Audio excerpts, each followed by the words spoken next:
Yo, what's up mga kaibigan? Nali na tayo magkwentuhan. So we all know by now na si Kyrie Irving ay napunta na sa Dallas Mavericks. Isa sa mga teams na naging kaagawan ng Mavs sa pagkuha kay Kyrie ay ang Los Angeles Lakers.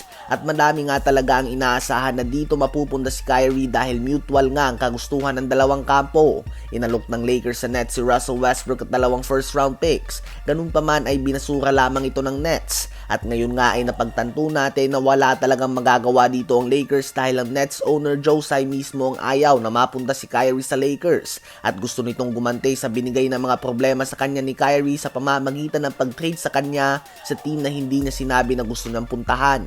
Alam din ng lahat na hindi makokompleto ng Lakers ang trade kung hindi isasama sa deal si Russell Westbrook. At sa national televised interview ni LeBron sa ESPN kanina lamang, dito ay binanggit niya na disappointed siya na hindi natuloy ang trade upang makuha ang isang player na makakatulong sa kanila na magkampiyon. Bagamat hindi nga ito ang sinabi ni LeBron, ang interpretation o pagkakaintindi ng madami dito ay talagang gusto na niyang mai-trade si Westbrook para kay Kyrie.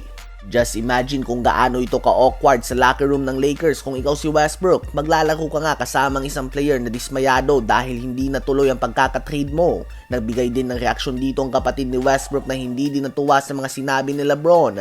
And at this point nga ay wala na itong balikan. Kailangan nga nilang i-trade si Russell Westbrook dahil toxic environment na nga ang Lakers locker room ngayon. Hindi nga magko-coexist ang dalawang player kung lantaran na binanggit ng isa na gusto nang itong matrade. Nakakatanggap din nga ng mga awkward questions si Westbrook sa press conference ngayon na kung ano ba ang masasabi niya na hindi masaya si LeBron na hindi natuloy ang trade kung saan malilipat siya sa Nets. So yung mga ganitong bagay nga ay hindi na maganda para sa kanilang team chemistry.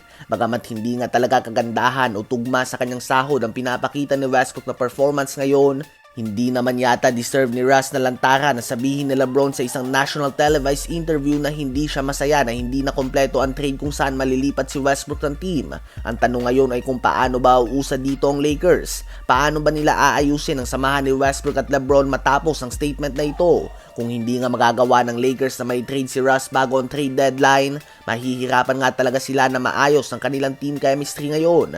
Ano ba masasabi nyo tungkol dito? Habang bilang domino effect naman ng Kyrie Irving trade, madaming teams ngayon ang naghahabol kay Kevin Durant at chinecheck nito ang availability niya sa trade market. Andyan ang mga teams sa tulad ng Phoenix Suns, Toronto Raptors at Boston Celtics. Ayon kay Stephen A. Smith ay on the verge of being moved na daw si KD. Gumagawa na daw ng mga tawag ang Celtics at dapat ay tutukan lang daw ito ni Jaylen Brown. Personally ay hindi ko nga sasabihin na credible source si Stephen A. Smith. Tanging si Woj, Shams, Chris B. Haynes at Mark Stein ang masasabi ko din talaga na kapag nagbalita ay tiyak na totoo. Ganun pa man, isa pa din ngang makoneksyon na tao si Stephen A. sa industriya kaya naman hindi natin ito pwedeng i-disregard. Si KD ay may average ngayong season na 29.7 points, 6.7 rebounds and 5.3 assists per game on 56% shooting sa field.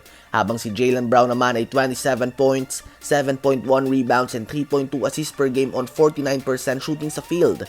Definitely better stats para kay KD. Ngunit ang big difference ay 26 years old pa lamang si JB habang si KD naman ay 34 na. Kaya naman malaking sugal nga ito para sa Celtics kung sakali. Kayo ba mga kaibigan, sino bang panalo sa trade na ito kung sakaling matuloy ito?